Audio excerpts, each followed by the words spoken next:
Hey everyone, welcome to Gadget Talk. I bet you probably thought it wasn't going to happen again, but here we are. So, Chad, man, how have you been? I mean, it's been a while since Nice. you've been on. So, give us a little update. What's been kind of going on? Boy, not much in here. I haven't spent much time in this room.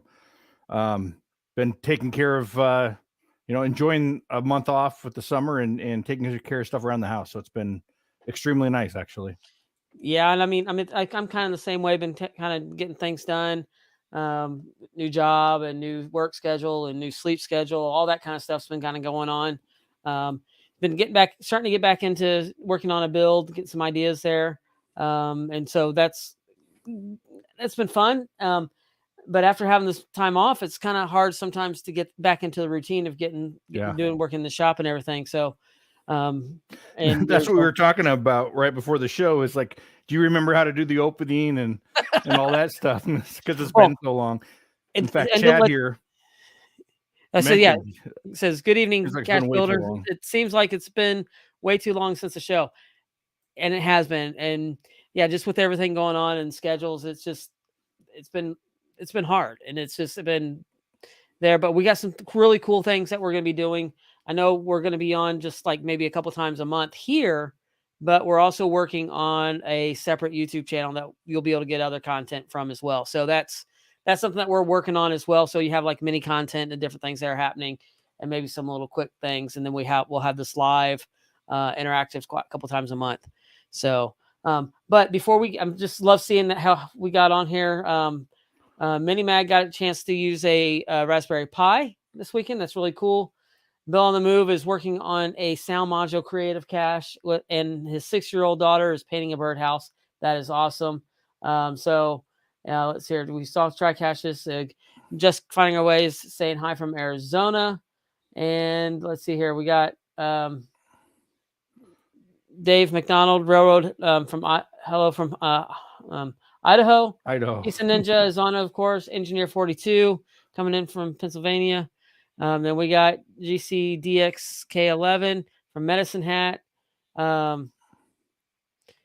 Jerton is on tonight. Hello, welcome. GeoTribe 5 is on. So it's just really great seeing everybody on. Hope that more will be coming on here in a little bit. But let's go ahead and take care of our sponsors real quick, and then we will be right back, and we'll get right into our show tonight, talking about going from a breadboard proto board to a PCB. So let's take care of our sponsors. If you have not become a patron of the Geocache Talk Network, what are you waiting for? Patron levels start as low as a Bison Tube level at $3 a month. To sign up is easy. Simply go to the Geocache Talk website and click on the Become a Patron button, or go to patreon.com/Geocache Talk. Patrons now get the famous Blackout coin, invites to special events, and other really great items throughout the year. Become a patron today. Logwork, the creators of the fantastic logbook, made with genuine write-in-the-rain paper. The logbook's designed for the micro-containers of the present and future, geared towards the hider who'd rather go caching than doing cache maintenance. Find them at logwork.com. That's LOGWERK.com. Have you subscribed to FTF Magazine yet? FTF Magazine is the #1 geocaching magazine available. It is a quarterly magazine that you can be part of. Submit your geocaching milestones and adventures to be published. FTF Magazine is also interactive with puzzles to solve and the hunt to find Spartacus. If you can solve the puzzle or find Spartacus, then you will be entered in to win a special path tag. Every new subscription, you will receive a special swag pack. Subscribing is easy. Just visit FTF's website, ftfgeo.com. Don't miss out and subscribe today. All right, and I also see Gary Slinker's joining us. Says he's still driving home from his MCC trip. I hope Slinky Mom's driving if you're texting. So I'm just saying. So be safe out there. All right, Chad. So we'll talk about getting into this. But a couple of quick announcements real quick. Okay. If you haven't signed up for Cache Fest, go send in your Williton. GC9ZEFF is the code. We are doing that again next year, and it's going to be here in Memphis, and that's going to be July 15th is the actual event. We're going to be doing an event starting on Wednesday. Let's see, that would be the 11th? No, 12th. 12th, Wednesday. 12th. Yeah, 12th, on the 12th. So we'll start events on the 12th and we'll go all the way through the 15th like we did last year. So it's going to be a lot of fun. We're working on those side events, what it's going to be, but it's going to be another great week. Yes, I know and people have said this, it's really hot and in Memphis, but we've got some stuff that's going to be inside, air conditioning and the academies and all that aspect. And we're going to be doing another Gadget Academy. And Chad's already got the project worked out on that.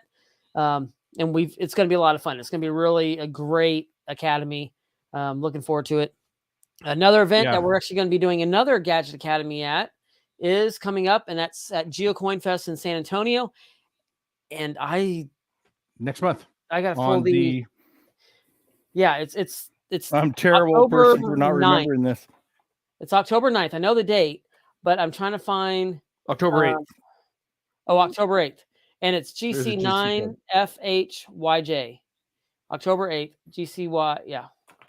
So, yeah, because I'm going on vacation. I'm taking a couple days of vacation to come down, and I'll be down there for that. So, really looking forward to that. Showing up there, I think on Tuesday. I got to talk to my wife. She sets it all up for me. Yeah, I'll be coming down on Thursday, and then the event's on Saturday, of course. So, all right. So now let's get into our build for tonight, or what we're talking about. Okay, so we had an email recently here from a cacher, and honestly, I didn't write down the name of who it was. Let me see here. Let me pull it up because you sent it. I got Richard Rogan. Right. Is I don't know what his geocache name is.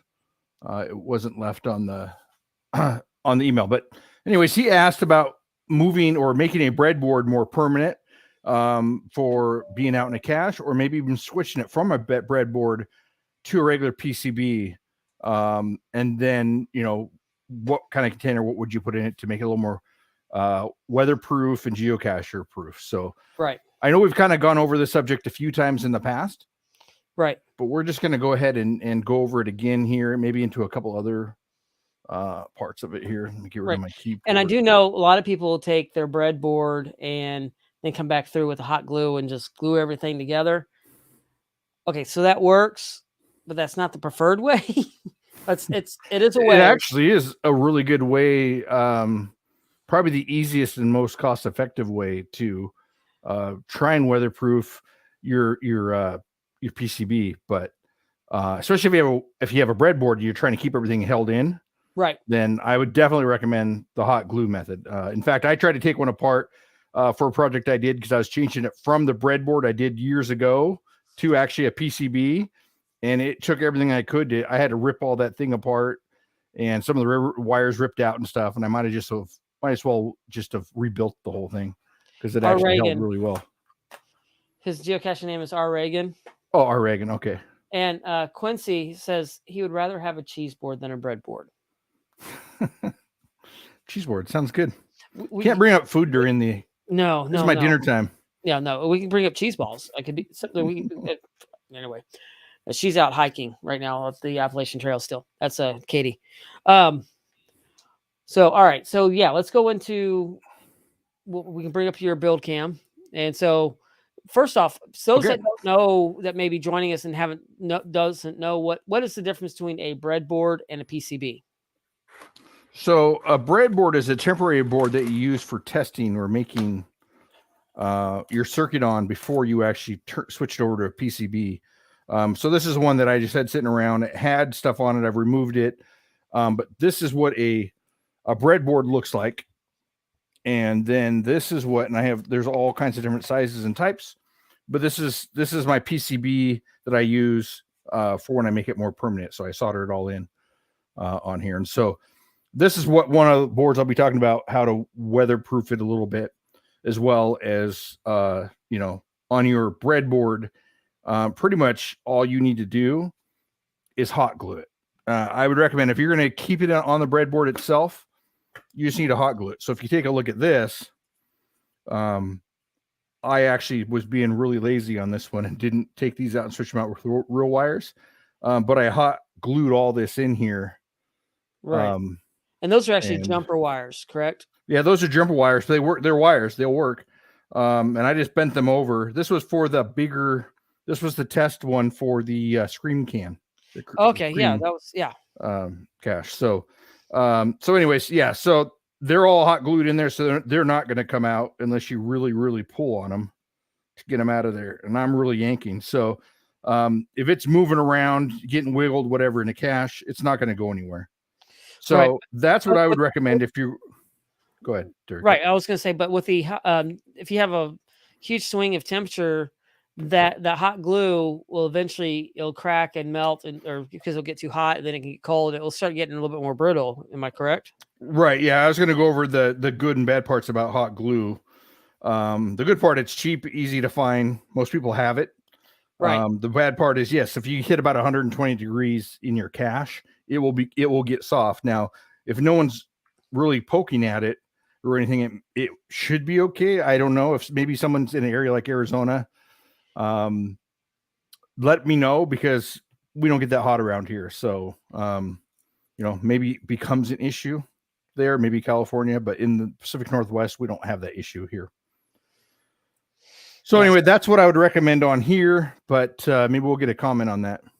Right. Now, it's kind of funny. Engineering 42 saying, wow, I'm too cheap to buy multiple proto boards. So prototype on one board, you get it working, then you put it to the PCB, and then you pull all your wires back out of the proto board and use it for something else. So yeah. I have so many different types of boards. It's crazy.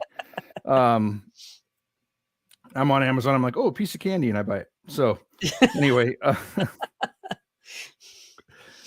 so that's the difference between a breadboard and a PCB. Now you can also, this PCB is one I recommend using, and I use a lot, because these lines here that are numbered here are all connected all the way up and down. And then you have your hot and your ground on both ends of this. So I like this board because then I can place. Let me see if I found one here. Now what I'm gonna do real quick is I'm gonna pull those that are wanting maybe to get each one of these a breadboard or a PCB. I'm gonna put a link in the chat, and this is a affiliate link. So if you're wanting to get one of these, I'll have a link there here very shortly that you can get for the breadboard or for the PCB. So we'll have it in there in the chat for you here just very shortly. Okay, perfect. I'm just looking here real quick. Oh, I have this one. This will work. For one that I've made up PCB, but this will work. Okay. So one thing I like about this is you can take your Arduino, and I like to use nanos. Right. But you can still, if you're not doing an Arduino, if you're just doing LED lights or whatever, they'll still work the same way in the same board. But you go ahead and solder this on here. Okay. And then everything that you need to hook up to the different outputs here, it's all those. There's like 2 down there and 2 on this side, or 3 on this side. So anyways, you have plenty of extra wire, lots of places to hook up your wire to. And then over on the side, I'll put other projects. Oh, here. Think about this one. This is one that I was working on here. This kind of is a good example. So here is where my nano will mount. So I make it so you can remove the nano in case you ever have an issue in the future with it. And then I have this is where my power is going in. And so right here, I put terminal blocks right here, the terminal screws blocks. Okay. So I can actually wire in AA battery pack or quad battery pack, whatever I want to do there. Or I can even hook wire in a barrel jack if I want to, if I'm going to be able to power it from somewhere. So I put those in so I can actually change it out if I need to. Okay. So it's not permanently that one source of power. So this is a bigger one here I use. This runs over to your power and your ground, the VIN, which is your power in. And then here's a smaller set of the terminal jacks too. And so this fits this breadboard. So it actually will go for each hole. This will fit. this is every other hole. I think this is 0.1 is I think what Arduino or Arduino is. And this is the 2. So this goes every other one, so it jumps. It's kind of not focusing, but anyway, you'll see there's different sizes. Look at your Arduino box when you order them. Look and make sure it's for your right Arduino. So anyway, that's just kind of an example of what I end up switching mine to from the breadboard here onto the PCB. Wired all up. I put all these, so I switch my wiring types typically. Get rid of that sample there. And so I will switch my wiring out to these wires here. Right, and those are jumpers, and those are really great. Yeah, so this must be a brand new box. I thought I had this one open. Sorry here, guys. Right, and I'm going to put a link in there as well for the multiple jumper wires as well that you have there. That's a smaller one. I have a kit. I got it in a larger kit that I liked. So that's another one that's really good on there as well. Yeah. I get these in a 4-pack. They go on sale, so I keep them in. I either put them in my cart or save for later. And then once in a while, Amazon will send me a message that they're on sale if I want them, and then I'll buy them if I need them. So, right, this one is I buy these in a 4-pack. Right, this one's a 560 piece jumper wire. It has 14 links, and it's for $12 on Amazon. So nice. So these are all the jumper wires. I just dropped that link into the chat as well. So any of those items that you get does help the channel out a little bit. We just get a little bit from there as an affiliate link. So, okay. So now these jumper wires come in lots of different sizes. And there's some really, really small ones that's actually just a U. So if you get one, you'll see on there. So this one here is just a U type. So they're really small, and then up to I think that one is 5 or 6 inches. So, okay. But you don't have to keep them that size. So if you look at a lot of mine, I end up cutting them to the size I want. So if you look on here, the red one here, that red is a lot longer than this one. Right. So what I do is I measure it, and I use this little tool here for doing that. And so you 3D printed that one, it looks like. Yeah. Yes. I 3D print a lot of stuff. So if you figure out your size you need on your board, you can measure it however you want. Then you just have to stick this in here and bend it. And then cut it. Sorry, I probably should be back on the camera here. And I'm just making this up. There's no reason to make this for anything, but I will cut it. And then sometimes you can take that off with my fingernail. But what I recommend doing is either using wire strippers, either this style or this style. Here, this style is pretty nice because you can adjust it really easy and go straight on. They're both nice. It just depends on what you want. So pull it out. Unfortunately, that one, because it's so small, it pull it through the other side. Yeah. Yeah. I meant to hold the other side with my pliers when I did that. I don't know if I'll get that. Okay, let's start over. So anyway, I think you get the gist of what I'm doing here. Right. You're just kind of getting it to where it needs to be, then cutting it, and then we're gonna pull the end off. And this time hold the end with your pliers. Yeah. So I need to get that other. I have your vice grip crimper, but I don't have that other one. That one, I like that one. Jeez. Still pulled it.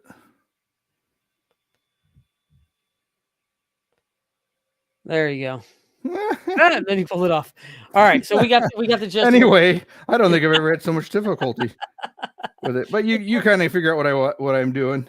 That's because we're live. That's crazy. Remember what we said? Anything that's going to go wrong is going to go wrong live. Yeah, that's just crazy. Huh. Anyway, that's not worth my time putting it back on.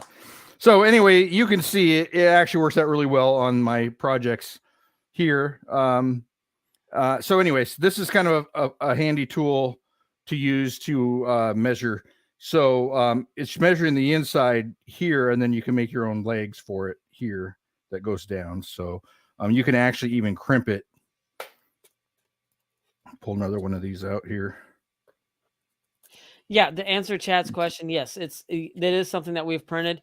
And I'm gonna jump on to Thinkaverse real quick because I'm sure that's where you found it. Yeah. And I'm gonna try and pull the. So you can take this and cut it here, which will give you your exact size. If you notice that, so they kind of have a little rounded edge here. And then, anyways, that will give you your exact size. What I'm going to do, let me try it with these crimpers. Did it do it again? It did not as bad. Okay. All right. But so anyway, you get the point. Right, and that's I'm gonna look for it as you're talking, Chad. I'll try and find that on Thinkiverse, and I'll drop a link for it as well. Yeah, I thought about making a different style up of myself, my own, and then putting it on our site as a link. But you know, I mean, no point in reinventing the wheel. It works fine. Yeah, no. I'm just trying to figure out what it would be called. I don't remember what I think it's one of those that popped up when you first sign in. Right. I think it was one of the things that just popped up as, oh, you might like this. Oh, hey, guess what? I found one. It's not necessarily the same one, but it's one. Okay. So let's see here. This is one on here. I'm dropping it in there. And they're calling it a breadboard wire bending tool. Mm-hmm. Nice. So, once we get everything over to the board, I'm going to switch over to this one here. This is a project I was working on that I've stopped. I switched. I didn't like this board I was using. So just real quick to show, there's different types of these boards here. These ones here do not connect to each other. The circles here are the mounts. Okay. And so you'll actually have to solder them together if you want a link of them together. But they're really inexpensive, and they come in all different sizes in a kit. Or you can get, depending on what your project is, you can get really big ones like this as well. Right. But I recommend the ones here that are actually already all soldered and connected together. They already have places for standoffs and everything. Right. So anyways, these are what I would recommend using. And I put those in the link in the chat already, the ones that you have there. And then I also just found your measuring tool, breadboard jumper tool. Okay. That you have there, that you have as well. So I found that one, and I've dropped that link into the chat there as well. So you have two different choices of breadboard. Well, you have breadboard, you have your PCB, then you have two different wire jumpers, measuring tools on that. So real simple, couple things I've dropped in the chat in there as well. So be looking out for that. And I will get these also linked into the description after the show. So if you're watching this later, you'll be able to click on the description down below, and you'll see these links as well down below. Yes. Perfect. Sorry, I was reading the comments there. That's cool. Shandram's in. He's if you didn't have a chance to do his geocache last year at Cache Fest, you'll have a chance this next year to do it. So make sure if you need a 5.5 or 5.4, is that what that is? Something like that. You can do it at his cache. Yes. So okay. Shandram also says he uses a big hammer on this stuff. Yeah. Yeah, it takes patience sometimes. Whenever I'm in a hurry or anything, it's when stuff doesn't work. So now after I have everything all soldered up and completed, a way I like to waterproof the board. Now you can do hot glue all over the place if you want. Some people have used a project box. This one's a little small for this, but if you had the right size one, you can actually stick it in there and just cover it with hot glue to hold it in and also weatherproof it a little bit. But what I would recommend doing, and I think works best, I've tried, there's fancy, now you can get some PCB, different types of protectors. There's varnish that you can spray over the top of your board to protect it from any moisture, to keep anything from corroding. I personally like to use clear fingernail polish. I think this works best, and it's cheap. Right. So you can go to your wife's cabinet and take her clear fingernail polish, or maybe not. So I guess maybe some fingernail polish can be expensive. But all you have to do is take this and then coat both sides over your project, and just coat the whole board. And it actually dries fairly quickly. And so what this is going to do is just kind of keep anything from corroding from moisture. Now, it's not going to waterproof it, right? So you're not going to stick it underneath water. Right. But if you take this and you do a clear coat on it, it's going to keep anything from oxidizing, or if there's any moisture in there. The only thing you don't want to do is if you have a heat sink. So if you're running like a DC to DC converter, anything that's going to get hot, you don't want to coat that part with it. If you don't know what a heat sink is, I will pull one out here. So Chandra also says clear Flex Seal works well as well. Mm-hmm. And Engineering 42 says conformal coating is the tech term. Yeah, is it? Okay. I'm not a tech person, so first time I heard of that. So this is a DC to DC converter, I believe. Yeah, DC to DC. Yeah, okay. So you can change your input, your voltage on this one. So it's not a converter. So anyways, on these, this little spot here is supposed to get a heat sink because this is going to get hot. And so your purpose of the heat sink is to dissipate the heat. So nothing melts. So this part here, you would not want to coat. Same with any of your big components you don't want to coat. Okay. You can coat over, I have nothing to point with really. Let's see. You can coat over these parts here, but just don't go over your bigger components on the boards. So and that's the whole back of it you can. And that's just with the fingernail polish. Would you be able to go over those bigger components with, say, the hot glue if you use the hot glue method? No, because that's going to really cause it to overheat. It'll melt the hot glue and can cause some failure. Okay. You don't really want to coat those or bury them in anything. There are a couple different products out there that they say you can. I don't have a need to. Unless you're going to stick this in water, you don't need to coat those things. Right. Or cover them up. Right. We're just trying to stop a little bit of corrosion from happening if it gets moisture in there. So okay. Fingernail polish is going to work really well for that. Okay. The next step to make it a little weather resistant is to use a project case. So these are just basic project cases here. These are not weatherproof project cases, but if you're not going to get if they're inside of a nice container, it's not going to be an issue. You can either put them in here. They do have some mounts already in here for the PCB, but more than likely you're going to have to glue it in there or mount it a different way.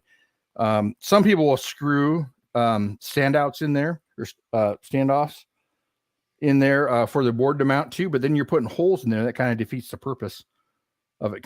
You could use some silicone over it if you want, but if you put it in there, you could hot glue it in, silicone it in, whatever you want. Right. On that one. So this one is not a weather tight one. But there are some here, and this actually has the mounts on the outside, so you don't have to drill any holes. Okay. Probably should have taken this. So Geocacher Owen says you could use industrial grade components instead of commercial, then overheating is less of an issue. Mm-hmm. You could, absolutely. I don't think I have the budget for those kind of components or the projects for them. But I'm sure we could find something. At least the project wise. Yeah. So these come with the seal. So this is a weather tight box here. This seal it comes with, you need to stick it inside the channel here all the way around. Right. And then that will seal it. I'm not going to stick it in. And then you have your box here that you can mount your breadboard or whatever you're going to put in there, right? Your PCB. Now to get your wire out, Unfortunately, you will have to drill a hole for that. Now, there are rubber grommets that you can put inside the hole that will make a tight fitting around the wire. I do have some, but they're for big, 12 gauge wire, so they wouldn't work in these. Right. The other kind I use, you could drill a hole and just silicone it if you want to. Okay. Or you can, I like to use one of these here.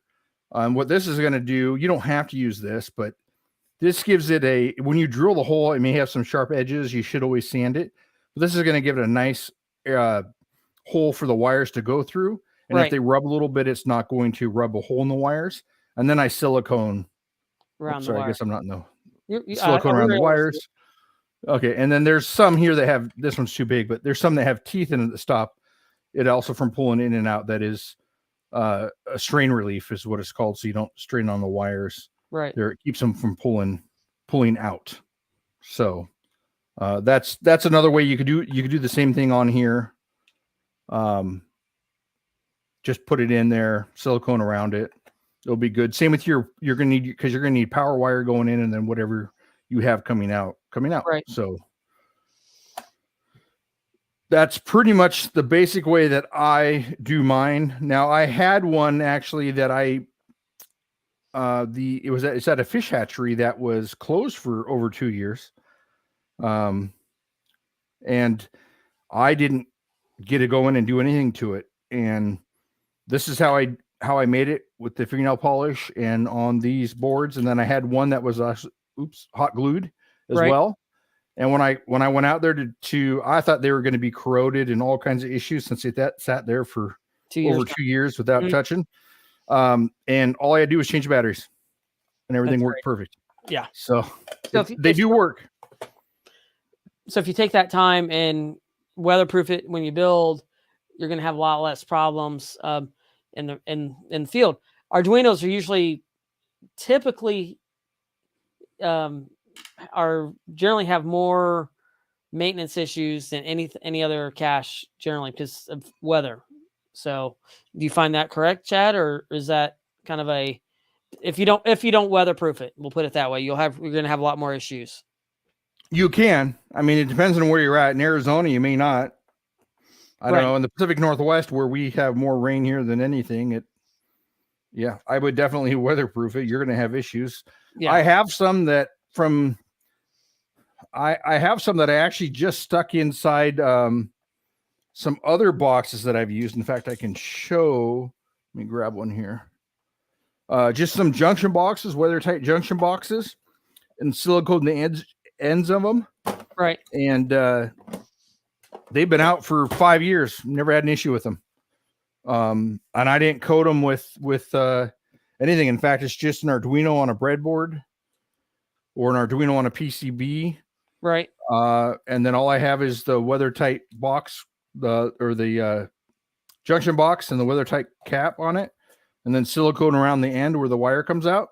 And it's been out there for a long time, and I've never had any issues with it. So right. Well, it's because it's when it's in the weather box. So it's like we were talking earlier. It depends on the container that you're putting it into. Mm-hmm. So if you take that little extra time and maybe money and just go ahead and put it in there, you're going to have a lot less maintenance. Is the kind of the point that I was kind of making on that. These little boxes are way cheaper than another Arduino. If you have an issue, especially nowadays, Arduino prices are crazy expensive. And if you're using, something that takes an 18 mega chip or something like that, right? I mean, prices of electronics have gone crazy. Yeah, supply chain and all that stuff that we hear all the time about. And if you're looking even for a Raspberry Pi, it's even crazier. So Geocache Owen says marine and coastal areas will have more issues than inland caches. Sierra is a massive problem with outdoor electronics, and that's due with a lot of the saltwater issues and on that aspect of it. So that's just be careful. Like I said, it depends on your region and what you have. Some people can put out a birdhouse in certain areas and it will last for years.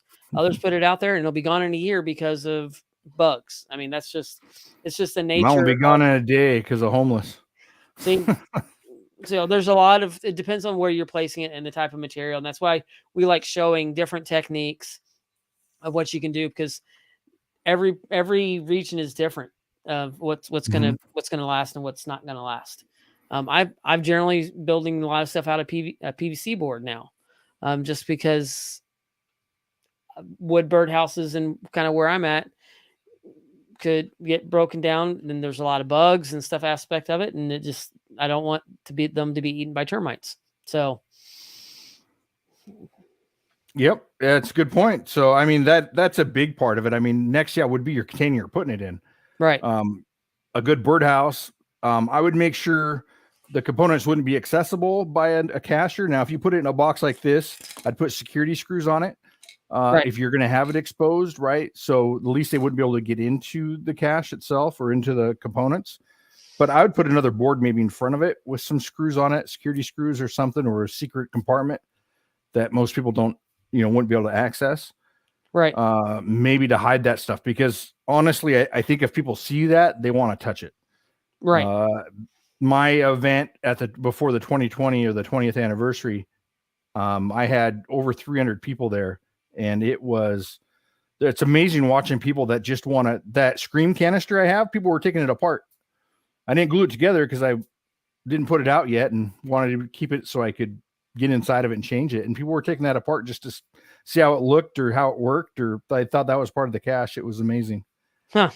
Yeah. And see, and that's just, so that was really cool. And if you haven't seen that, there's previous videos down here, but then you can also see on the Geocaching Vloggers, TikTok, and some other places that has been put on there with them, and Instagram of Josh and Daniel Flieger doing that.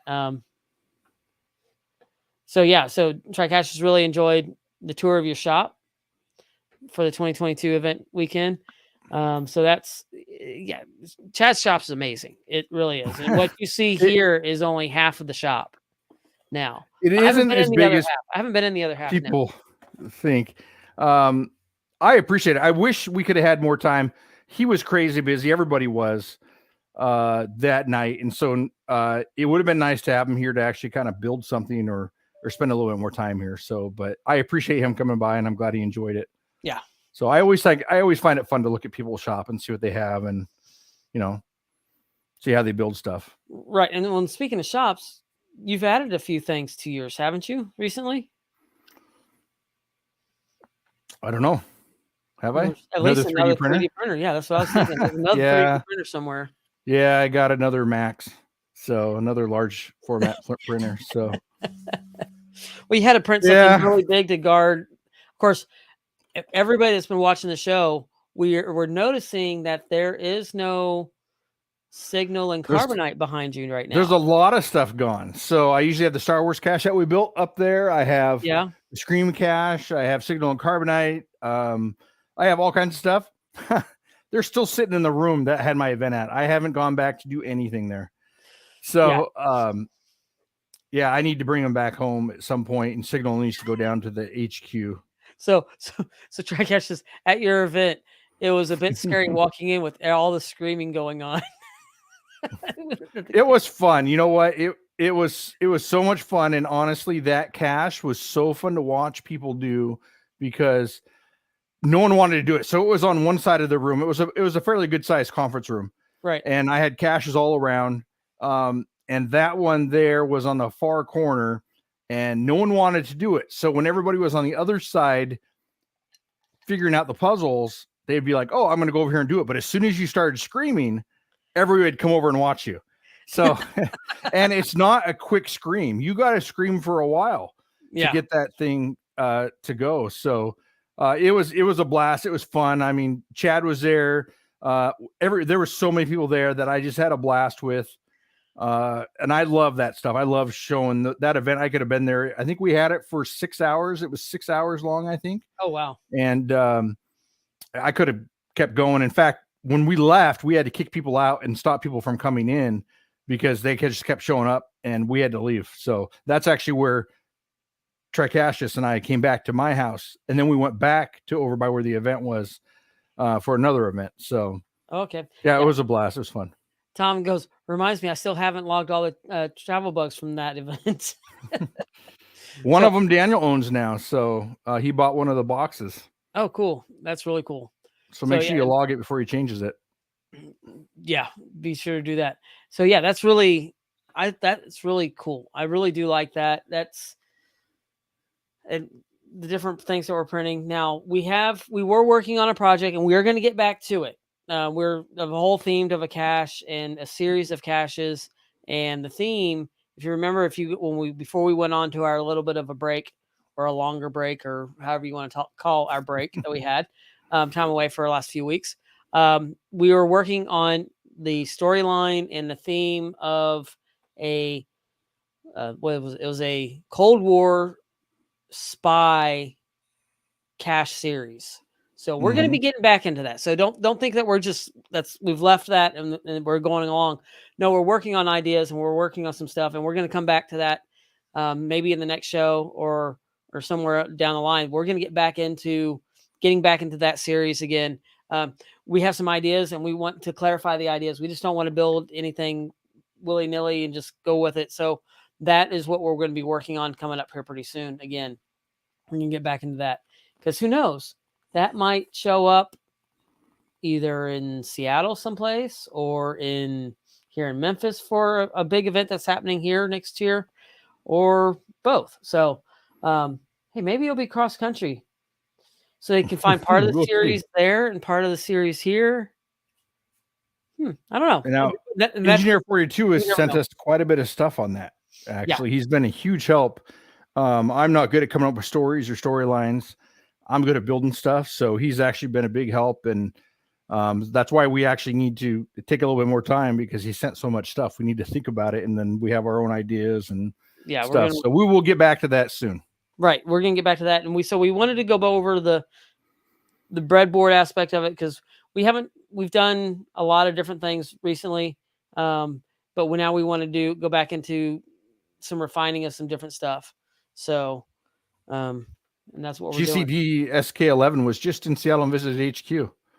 Sweet. That's awesome. Should have let me know. I would have met you somewhere. I'm over there by HQ all the time, just a couple blocks away. So, cool. All right. So all right. Is there anything else that we need to cover on the weatherproofing? I think that's pretty much it. I mean, there's always things. Something I thought about doing was taking clear resin from my resin printer, right? Putting it on there and then UV sealing it, coating it, to see if that would work. But honestly, it seems like a lot of work for when my fingernail polish works really good. I like, I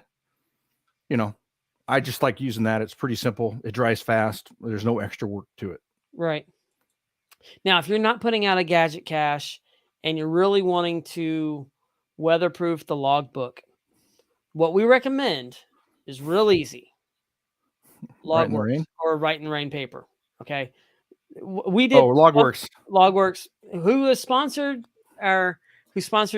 Gadget Talk. So always look for Logwork. It's made with Write in Rain paper. And in one of the first shows that we did, Chad, we put in Write in the Rain paper for what was it, over a week, 2 weeks in like a fish tank. And you came back and you were able to write on it still underwater with pencil and paper, or pencil and pen, if you use their pen. So that if you don't have a gadget cache or anything, please use Logwork, who sponsors us. Really great product. It's the fantastic logbook. So yeah, check that out. So like I said, I put those in even if I do a gadget cache. I try and use Write in the Rain paper. I have a ream of paper over here on my shelf over here, which is Write in Rain. The only thing is with Write in Rain, you need to use a laser printer. So that's the biggest thing, because if you're using ink, it resists the inkjet or the ink from the inkjet. Yes. Right. So, all right. So Gary's home, made it safe. That's good. I'm glad you weren't texting anymore while you were driving, Gary, and watching YouTube at the same time. That's kind of scary. Anyway. Yeah. There's Write in the Rain is located here in Seattle, Tacoma, actually. And it's kind of funny. I just got an email from them on Thursday that when we first started, I think it was on the show, that we were going to do a cache for them, and then COVID hit. And then everything was shut down. So they actually just contacted me last Thursday to actually start that cache idea again. Oh, sweet. So, yeah. Sweet. So, and then GC says, I did your virtual, Chad. Gumwall Market and Starbucks completed the trifecta too. Great. Awesome. I've done the trifecta. I don't think the Gumwall was there when I was there. Last couple times I was there. It might have been there. I don't know. It was so stinking hot. We didn't have a lot of time anyways. We were The melting. Gumwall would have been a mess that day.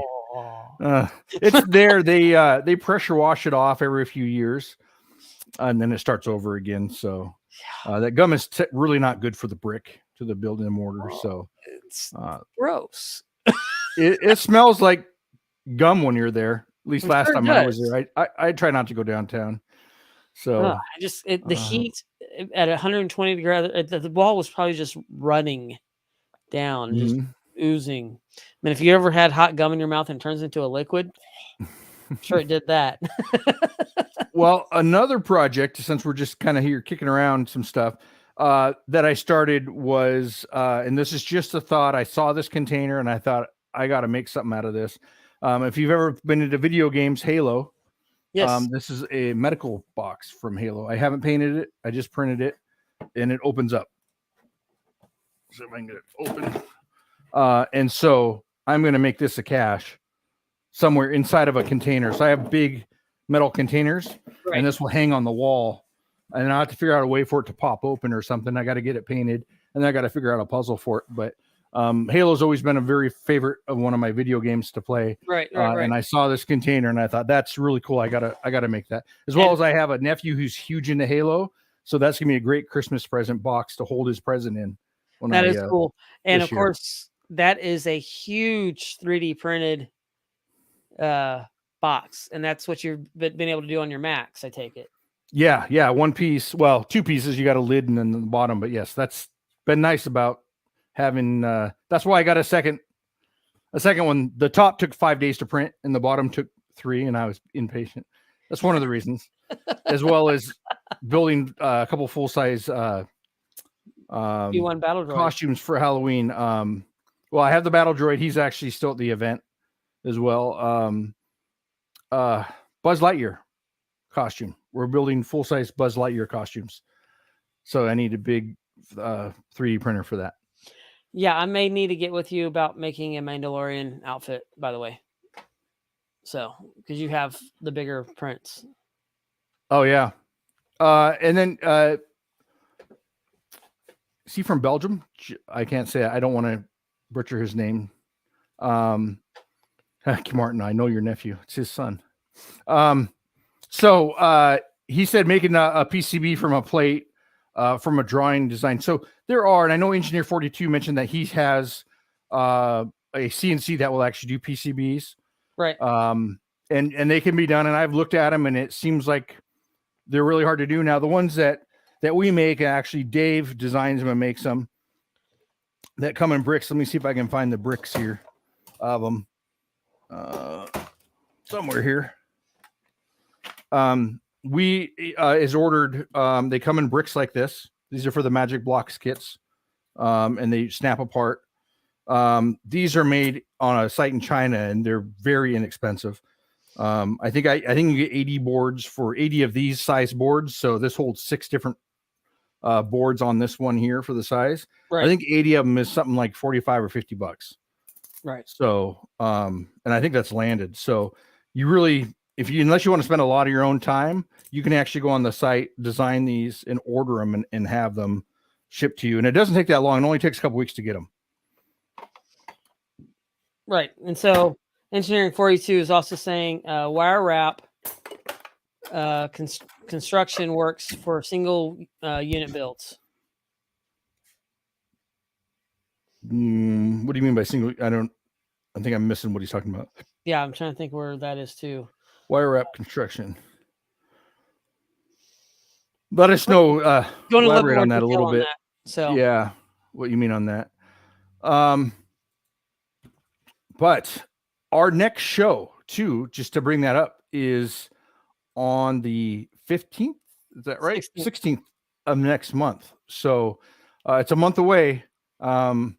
which is kind of one of the bad things about going on this rotation. But then we go to a 2-week rotation, I think, after that. Right. Yeah. It's just For because a we're bit. switching over. There's some things that we cannot preempt right now.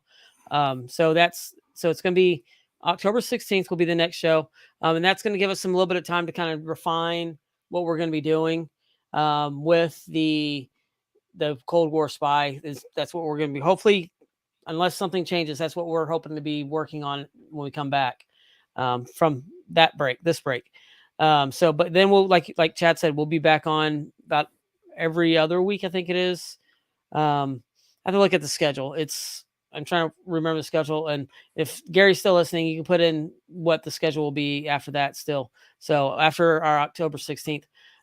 But it's the 30th then, October 30th. Okay, 16th is the next October one 30th. after that, and then the 13th, and then the 27th. So 11/13, 11/27. Looks so it's about the second and the fourth week. So yeah, so it's about every 2 weeks. Yeah. So that's what our schedule is going to be on here, and we'll get that up on the website. Or when I say we, I mean me. I'll get that up on the website here pretty soon, as we're kind of refining all the details of this. But don't forget, Chad and I are going to be at CoinFest before our next show. So yeah, we're going to be at CoinFest. So we'll actually be at CoinFest. Who knows? We may go do a quick live from CoinFest, Chad. Oh, we should. We absolutely should. We'll definitely do a live at CoinFest. And so that's going to be October 8th. So we'll do something from there because we'll be together again down there in San Antonio. So be looking for that live to go live sometime while we're down there. And maybe we're at the Gadget Academy, and you might get to see what we're doing and get to talk to some other people there. Well, stop by and say hi if you see us too. We love talking to people. So with that, I'm looking forward to that event. But of course, if you ever want to send us an email, you can do that sending us an email at gadgettalkpodcast@gmail.com. You can also tag us on Instagram at Gadget Talk Podcast, and we'll see that and get that. Love to see what your builds are. If you have any ideas of maybe some other ideas of what you want to see us build here, or have any questions, you can send us a message through Instagram. You can also send a message to me through my personal Instagram, which is Behind the Cache. Or you can, of course, always send us an email at gadgettalkpodcast@gmail.com. So, I mean, there's a lot of different ways that you can get hold of us. And really looking forward to hearing from you. Really looking forward to getting back in the shop and doing a lot of different stuff and seeing these builds and really brainstorming with you and seeing what everybody is building is probably one of the best things that one of our favorite things that we do on this show. Yeah. I love it. And it's actually been odd not being in here for almost a month. It's been nice actually getting stuff around the house done. Right. But usually when I come home from work, I'm in the shop for 3 or 4 hours, right, building stuff. So this thing didn't run for almost a month. And there's all kinds of stuff that didn't. My 3D printers didn't really ever stop. Right. So, but that's about it. Gary's going to be there, and the Puzzle Boys are also going to be at CoinFest. Oh, as sweet. Well. So nice. So stop by and say hi to everybody. So Bell on the Move is asking, what are you building at Gadget Academy? Have we released that yet? It's top secret. So the official Gadget Academy build that's going to be there for CoinFest is not released yet. That's not up to me to release. That's up to CoinFest. So, but I will have magic block kits and a few other kits with me. So if you do want to purchase those and build those while we're there, I'd love to build, and they'll be part of the Academy as well. But the official one for the event is not released. Okay. So the one for the event is actually something to do with coins. Right. And they mentioned that on the show, not last week, but the week before when CoinFest was on, when the Crazy Texans were on. So. Yes. So yeah, stop by. I'll have several different builds. So magic blocks are a great kit to build. And there's nothing on them that's to go wrong, and you can use them all over the place. In fact, I think I sold 3 of those kits at my event. I didn't even take them I took one. Someone from Australia emailed me and said, I'm going to be at your event. Can you bring one so I don't have to pay shipping? So I did. But people saw that, and 2 other people bought some. I had some extras, so I took them. So those are a huge hit. So I'll have those there. Limited number, but so stop by and talk to me whenever you see me if you want to build one. Okay. Hey, and here's a question from Geocacher Owen. What is the best way to connect multiple PCBs that are located in different parts of a cache? Wires. So I like to use terminal blocks, terminal screws, but well, you can use they can communicate wirelessly if you want. That's just quite a bit more. But there are. Would you want to do like a ribbon cable, maybe? Yeah. So I'm pulling out here some stuff. I have all these weather type boxes in the way of that drawer. So one of the big things I like to connect everything with is using these crimping the BLS connectors here. Go ahead and put So it you under can the get work, them. bringing in the work cam. There we go. Thank you. Glad someone knows what they're doing. So you can get these in all different. I have them all the way from 2 connectors up to 12, I think. And so these are the connectors here. And so when you wire up your board to communicate with each other, you can grab these here, these connectors for them. These are the right ones. I think these are the ones. Too much stuff. Okay, so let me find a PCB. Well, anyway, you solder this to your board. However you would solder it. Let me see if I can grab a board here real quick. I don't know if that's big enough. But anyways, you'd solder this to your board with your connections. Wish I had one of my other ones on there. You can get them that go straight or out at a 90. And then these would connect in here. So your wires would connect there. And then you have a quick connect. You could use a ribbon cable, or you can crimp on the fittings, male and female fittings, that will pop into those there. That will, and I can tell you right this, on there. those things are a pain in the rear. Or you can buy them pre-done.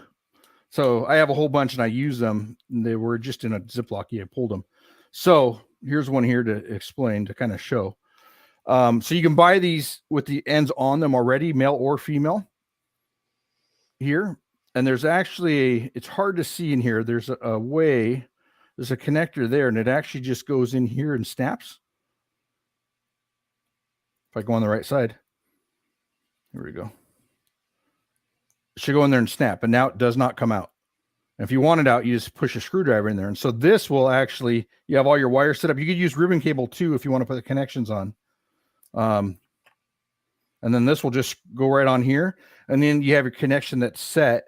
You could hot glue it if you want, but that way, if you ever have any problems, you have to take it apart, you just pull this off of here and you're ready to go. So, and you can get these are, I think, 24-inch here, really long. But you get them in all different sizes. And you can also go from your main board this way, and it can go out to a 4 and a 4 on this side to 2 different boards if you want to. So that's what I do. The nice thing about making your own is if it's 5 feet away, you just run 5 feet of wire with it. But that's what I would use myself. And getting the pre-wired ones, like Derek said, are a lot easier. Trying to crimp these things with a crimping tool, oh my gosh, is a huge pain. Yeah. So they also have tools to pop these out with that are like this. That will actually just pop them out of these here. So if you need to replace the one wire, but that's what I would recommend doing. If you find something different, let us know. Send us an email. We can have you on the show if you have a good way of doing it for a few minutes, if you want. Yeah. Or a host show. And, you know, if anybody, that goes for anybody. If you have an idea on a build or the way you do something, you know, there's more than one way to do something. Right. And so I love seeing how other people make stuff. So we'd love to have you on and show us the way you make something. Yes. That's always good. I love learning from other people. Yeah, I do too. So, but I think thanks for the question there, Owen. That really was a great question. And it was something that we did not cover. So I really do appreciate that. Remember, we're going to be on the next time at October 16th. But if you're going to be at CoinFest, we'll be there. So check us out. And we'll probably go live from CoinFest. In fact, I know we'll go live from CoinFest while we're there at some point. But we'll be doing another Gadget Academy down there. So be looking for that if you're at CoinFest. All right, Chad, anything else for tonight? That is it. We'll be back on the 16th. You know, take a look at the Instagram at some point. We will release it or on the event page or the cache Sounds page. great. All right, everybody. Hope you have a great week, and we will see you on the 16th. So we'll catch you later. Good night. Okay. Good night, everybody.